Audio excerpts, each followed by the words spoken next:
নমস্কার বন্ধুরা, তোমরা সবাই কেমন আছো? আশা করি সকলে খুবই ভালো আছো। পম্পা সিম্পল কুকে আমার সকল বন্ধুদেরকে স্বাগত জানাই। প্রতিদিনের মতো চলে এলাম আজকেও তোমাদের সঙ্গে ভীষণ হেলদি টেস্টি একটা জলখাবার কিংবা স্কুল অফিসের টিফিনের রেসিপি শেয়ার করতে। তো বন্ধুরা, তার জন্য সবার প্রথমে একটা মিডিয়াম সাইজের বাটির মাপ ধরে হাফ বাটি আমি চিড়ে ব্যবহার করলাম। আর এই চিড়েটা কিন্তু খুব বেশি পাতলা না, মিডিয়াম চিড়েটাই ব্যবহার করলাম। তবে এই রেসিপির জন্য মোটা চিড়ে কিংবা পাতলা চিড়ে যে কোনো চিড়েই তোমরা ব্যবহার করতে পারবে। তো এবার দেখো বন্ধুরা, চিড়েটাকে ভালো করে ধুয়ে নেব। 2 থেকে 3 বার কিন্তু এখানে জল পাল্টে পাল্টে ধুয়ে নিতে হবে, কারণ চিড়ের মধ্যে অনেক ধুলো ময়লা থাকে। আর অবশ্যই চেষ্টা করবে চিড়েটা যেন ভালো করে চেলে নিবে, তাহলে এর মধ্যে বালি থাকলে বালিটা ভালো করে পরিষ্কার হয়ে যাবে। এখন চিড়েটা 3 বার জল পাল্টে পাল্টে ধুয়ে নেওয়ার পরেই ফিরে এলাম। এখন কিছুটা জলের মধ্যে দিয়ে দেব। তারপর চিড়েটাকে আমি 2-4 মিনিটের জন্য একটু ভিজিয়ে রেখে দেবো। তো 2 থেকে 3 মিনিট হলে চিড়েটা ভিজে যাবে, কারণ এটা খুব বেশি মোটা চিড়ে না। তো দেখো বন্ধুরা, ঠিক এতটা পরিমাণ জল দিয়ে দিলাম। তারপর ঢাকা দিয়ে এক সাইডে সরিয়ে রাখছি। এখন এই টিফিনের জন্য ঝটপট একটা স্টাফিং রেডি করে নেব। তার জন্য দেখো বন্ধুরা, 2টো মিডিয়াম সাইজের সেদ্ধ করা আলু ভালো করে খোসা ছাড়িয়ে আমি কিন্তু একটা গ্রেটারের সাহায্যে গ্রেট করে নিয়েছি। এইভাবে রেডি করে রাখলে খুব কম সময়ে তৈরি হয়ে যায় টিফিন রেসিপিটি। এবার এর মধ্যে কয়েকটা মশলা দিয়ে দেব। তার মধ্যে প্রথমেই দিয়ে দিচ্ছি স্বাদ মতো লবণ। ঝালের জন্য এখানে সামান্য একটু চিলি ফ্লেক্স ব্যবহার করছি, তোমরা চাইলে কাঁচা লঙ্কাটাও ব্যবহার করতে পারো। তবে এই আলু স্টাফিংটা হয় ভীষণ টেস্টি, আর খুব বেশি কিন্তু বন্ধুরা উপকরণ লাগে না। দেখো, হাতের কাছে থাকা মাত্র কয়েকটা বেসিক মশলাই ব্যবহার করছি। তো দিয়ে দিচ্ছি হাফ চা চামচ ভাজা জিরের গুঁড়ো, ভীষণ সুন্দর একটা ফ্লেভার আসবে। এবার আমি দিয়ে দেবো সামান্য একটু গরম মশলার গুঁড়ো। কোনো রকম রান্না করা ছাড়াই বন্ধুরা এই স্টাফিং বা পুরটা রেডি হয়ে যাবে। 1 চিমটির মতো হলুদের গুঁড়ো দিলাম, তবে চাইলে তোমরা হলুদের গুঁড়োটা বাদ দিতে পারো। আমি কিন্তু সামান্য একদম অল্প পরিমাণ, দেখে নিশ্চয়ই বুঝতেই পারলে, ব্যবহার করলাম। এখন দিয়ে দিব এর মধ্যে কিছুটা পরিমাণ ভাজা চিনেবাদাম। আর চিনেবাদাম কিন্তু বন্ধুরা শুকনো খোলায় ভেজে নিয়ে দেখো এইভাবে একটু আধা ভাঙা মতো করে নিয়েছি, খুব বেশি কিন্তু গুঁড়ো করিনি। এইভাবে দানা দানা থাকলে খেতে কিন্তু বেশ ভালো লাগে। বাদাম এখানে ব্যবহার নাও করতে পারো, তবে আমি যেহেতু একদম নিরামিষভাবে বানাচ্ছি, কোনো রকম পেঁয়াজের ব্যবহার করছি না, সামান্য এইভাবে ভাজা চিনেবাদাম একটু ব্যবহার করলে খেতে কিন্তু বন্ধুরা বেশ ভালো লাগে। এবার দেখো সব কিছু উপকরণ ভালো করে মিশিয়ে নিচ্ছি। এই যে বাদামের ছোট ছোট টুকরো অংশ বা দানা অংশ যখন মুখে পড়বে, তখন কিন্তু এই টিফিনটা খেতে খুব ভালো লাগবে। খুব ভালো করেই এখন মেশানো হয়ে গেছে। এবার সব শেষে আমি দিয়ে দিচ্ছি খুব সুন্দর একটা মুখরোচক চটপটা টেস্ট আসার জন্য সামান্য একটু লেবু রস এর মধ্যে দিয়ে দিলাম। চাইলে চাট মশলা বা আমচুর পাউডার এখানে ব্যবহার করতে পারো। তো আমি কিন্তু সামান্য একটু লেবু রস, দেখো বন্ধুরা, খুব বেশি না, এই চা চামচের হাফ চামচের মতো আমি ব্যবহার করলাম, দিয়ে আবারও ভালো করে মিশিয়ে নেব। খুব ভালো করে আমার এখানে আলুর পুরটা রেডি হয়ে গেছে। তো দেখো কত সময়, মানে কম সময়ে এই পুরটা রেডি হয়ে গেল। এবার এখান থেকে আমি ছোট ছোট করে লেচির মতো কেটে আগে থেকেই এই আলুর টিক্কির মতো করে তৈরি করে রাখবো। এতে কী হবে বলো তো, খুব কম সময়ে যখন টিফিনগুলো তৈরি করব, এর মধ্যে আলু স্টাফিংটা ঠিক এইভাবে করে দেওয়া হয়ে যাবে। তো দেখো ছোট ছোট গোল বলের মতো করে প্রথমে, তারপরে এটাকে একটু চ্যাপটা করে নিলাম। প্রত্যেকটা কিন্তু একইভাবে তৈরি করে নেব।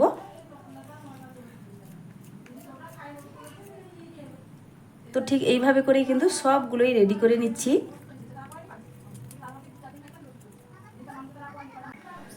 এখন দেখো বন্ধুরা, সব আলুর টিক্কিগুলো আমি রেডি করে নিয়েছি। এখন এটাকে আমি এক সাইডে সরিয়ে রাখছি। এখন নিয়ে নিলাম একটা মিক্সিং জার, আর মিক্সিং জারের মধ্যে আমি দিয়ে দিচ্ছি যেই বাটির মাপ করে আমি চিড়ে ভিজিয়ে রেখেছিলাম হাফ বাটি, ওই বাটিরই 1 বাটি সুজি। যতটা পরিমাণ চিড়ে বন্ধুরা, তার ঠিক ডবল পরিমাণ এখানে কিন্তু সুজি ব্যবহার করতে হবে। এখন আমি তোমাদের দেখাই চিড়েটা যে আগে থেকে ভিজিয়ে রেখেছিলাম। দেখো বন্ধুরা, চিড়ে কিন্তু খুব ভালো করে ভিজিয়ে নরম হয়ে গেছে। এখন আমি জল ছেঁকে ছেঁকে এই চিড়েটা কিন্তু এর মধ্যে দিয়ে দিব। তার সঙ্গে দিয়ে দিচ্ছি ওই একই বাটির হাফ বাটি ফ্রেশ টক দই। দইয়ের বাটিটা ধুয়ে দিয়ে দিচ্ছি আরও হাফ বাটি জল। এবার একটা চামচ দিয়ে ভালো করে একটু মিশিয়ে নিচ্ছি। তারপরে ঢাকনা লাগিয়ে খুব ভালোভাবে এটাকে পেস্ট করে নিতে হবে, একদম মিহি পেস্ট।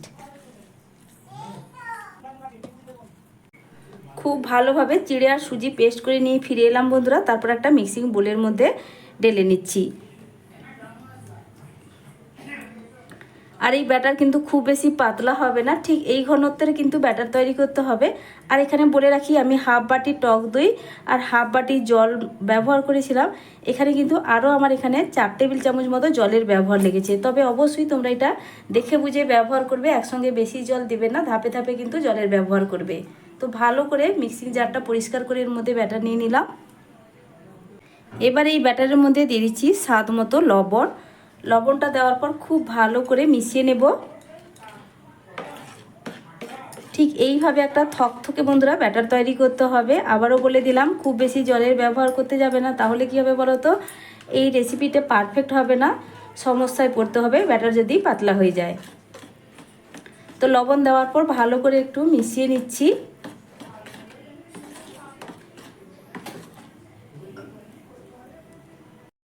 এখন দিয়ে দিচ্ছি এর মধ্যে চা চামচের 3 ভাগের 1 ভাগ baking soda. Baking soda active করার জন্য 1 চা চামচ এর মধ্যে জল দিয়ে দিলাম। দিয়ে আবারও খুব ভালো করে মিশিয়ে নিতে হবে।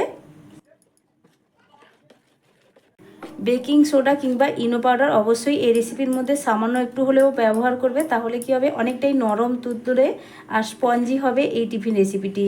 তো দেখো খুব ভালো করে বেকিং সোডাটাকেও মিশিয়ে নেব। এখন ব্যাটার কিন্তু বন্ধুরা একদম রেডি হয়ে গেছে। এবার চলো আমি এখানে টিফিনগুলো পরপর সাজিয়ে নেব। তার জন্য আমি নিয়েছি এখানে একটা ইডলি মেকারের একটা কিন্তু আমি প্লেট নিয়ে নিয়েছি। তো এর মধ্যে কয়েকটা যে খোপ আছে, তাড়াতাড়ি ঝটপট কিন্তু টিফিনগুলো তৈরি হয়ে যাবে এইভাবে ইডলি মেকারের মধ্যে টিফিনগুলো তৈরি করলে। তো আমি পুরোপুরি যতগুলো এর মধ্যে যে 2-3টা থাক আছে সেটা আমি ব্যবহার করছি না, একটা প্লেটই ব্যবহার করছি। এর মধ্যে সামান্য প্রথমে কিন্তু অয়েল ব্রাশ করে দিতে হবে। তবে বন্ধুরা আজকের রেসিপিটি কিন্তু সম্পূর্ণ তেল ছাড়া। এই সামান্যটুকু তেল আমি কিন্তু এই খোপগুলোর মধ্যে লাগিয়ে দিচ্ছি, তাহলে কি হবে, টিফিনগুলো তৈরি করার পরে এগুলো কিন্তু তুলতে সুবিধা হবে, তার কারণেই অল্প একটু ব্যবহার করলাম। তাছাড়া কিন্তু বন্ধুরা কোনো রকম অয়েল ব্যবহার করছি না এই টিফিনের মধ্যে, তোমরা নিশ্চয়ই লক্ষ্য করেছো। তো দেখো সব খোপগুলোর মধ্যে ভালো করে একটু অয়েল ব্রাশ করে দিয়েছি। এবার ঝটপট সাজিয়ে নেব। তো প্রথমে আমি কি করব, এই যে ব্যাটার তৈরি করে রেখেছি এখান থেকে অল্প একটু করে একটা খোপের মধ্যে দিয়ে দেব। প্রথমে কিন্তু খুব বেশি দেওয়া যাবে না।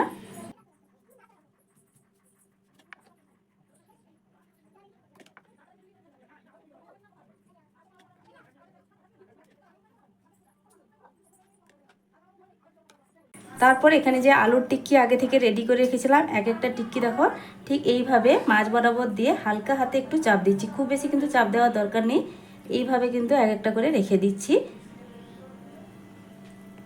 খুবই সহজ টিফিন রেসিপি বন্ধুরা, একবার দেখলে তোমরা খুব সহজেই বানিয়ে নিতে পারবে। তবে রেসিপিটা খুব ভালো করে ফলো করতে হবে, তাহলে খুব সহজেই তোমরা বানিয়ে নিতে পারবে।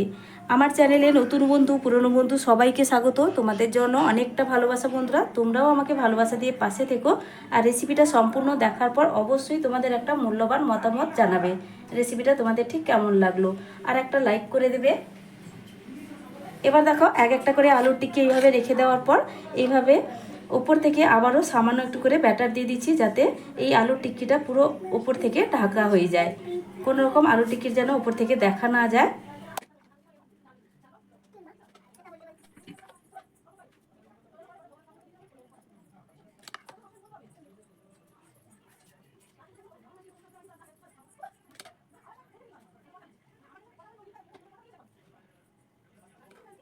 তো এখন দেখো বন্ধুরা সবগুলোর মধ্যে খুব সুন্দর করে আমি দিয়ে দিয়েছি ব্যাটার, একদম রেডি। এবার এটাকে বসিয়ে দিতে হবে।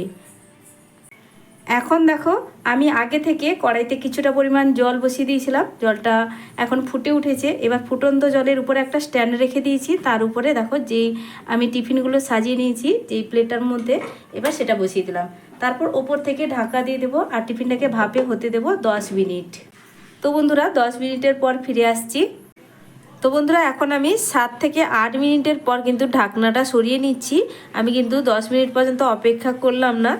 দেখো এখানে টিফিনগুলো তৈরি হয়ে গেছে, দেখে নিশ্চয়ই বুঝতেই পারছো খুব সুন্দরভাবে কিন্তু এগুলো একদম রেডি হয়ে গেছে। আর কতটা পরিমাণ দেখো সাইজে ডবলও হয়ে গেছে, আর খুব সুন্দর একটা কালারও চলে এসছে। এবার আমি এই প্লেটটাকে খুব সাবধানে তুলে নেব আর একটু ঠান্ডা করে নিই, তারপর তোমাদেরকে আমি দেখাচ্ছি। এখন টিফিনগুলো বন্ধুরা অনেকটাই ঠান্ডা হয়ে গেছে। এবার এগুলোকে আমি কিন্তু এই প্লেট থেকে তুলে নেব। তো দেখো খুব সহজেই কিন্তু উঠে আসবে, কোনো রকম কিন্তু আমি চামচের ব্যবহার করছি না, হাত দিয়েই খুব সহজে এই টিফিনগুলোকে তুলে নিচ্ছি।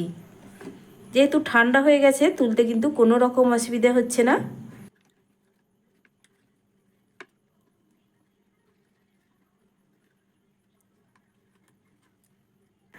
এবার একটা প্লেটের মধ্যে নিয়ে নিচ্ছি। আর যে পরিমাণ ব্যাটার আছে আমি কিন্তু এক সাইডে বসিয়ে দিয়েছি বন্ধুরা টিফিনগুলো হওয়ার জন্য। আর এগুলো যে কতটা পারফেক্টভাবে তৈরি হয়েছে দেখে নিশ্চয়ই বুঝতেই পারছো, একদম নরম তুলতুলে বন্ধুরা, খেতে ভীষণ ভালো লাগে। আর ভেতরে যেহেতু আলু স্টাফিং দেওয়া আছে, এগুলো কিন্তু খুব পছন্দ করবে। একবার বাড়িতে বানিয়ে খেয়ে দেখো, বাড়ির বড় থেকে ছোট ভীষণ তৃপ্তি করে খাবে। আর এই গরমে বন্ধুরা রোজ রোজ তেল মশলাদার খাবার বাদ দিয়ে এইভাবে হেলদি টেস্টি টিফিন বানিয়ে খাওয়া প্রত্যেকেরই খুবই প্রয়োজন। বাচ্চাদের বা বড়দের অফিস স্কুলের লাঞ্চ বক্সে, তোমরা টিফিন বক্সে এই টিফিনগুলো ঝটপট বানিয়ে দিতে পারো। তো দেখো আমি কিন্তু এইভাবে ছুরি দিয়ে কেটে নিচ্ছি। এগুলো খাওয়ার জন্য আলাদা করে কোনো কিছুর প্রয়োজন হয় না, তবে চাইলে তোমরা টমেটো সসের ব্যবহার করতেই পারো। তো বন্ধুরা আমার এই আজকের হেলদি টেস্টি টিফিন রেসিপিটা তোমাদের কাছে কেমন লাগলো অবশ্যই কমেন্ট করে জানাবে। সম্পূর্ণ তেল ছাড়া টিফিন রেসিপি বাড়িতে বানিয়ে খেয়ে দেখার পর আমাকে কিন্তু কমেন্ট করে জানাতে ভুলবে না। নতুন বন্ধুরা রেসিপি কেমন লাগলো কমেন্ট করে জানাবে। আর এইভাবে নিত্য নতুন সহজ সহজ healthy tasty tiffin recipe, snacks recipe পাওয়ার জন্য আমার চ্যানেলটি সাবস্ক্রাইব করে রাখতে পারো। আমার চ্যানেলে তোমরা কিন্তু এই ধরনের রেসিপি অনেক পেয়ে যাবে। তো বন্ধুরা রেসিপি ভালো লাগলে চ্যানেলটি সাবস্ক্রাইব করলে পাশে থাকা বেল আইকনটা প্রেস করে রাখবে নতুন ভিডিওর আপডেট সাথে সাথেই পাওয়ার জন্য। তো বন্ধুরা আজকের মতো আসছি, ফিরে আসবো নতুন এক রেসিপি নিয়ে। তোমরা সকলে ভালো থেকো, সুস্থ থেকো।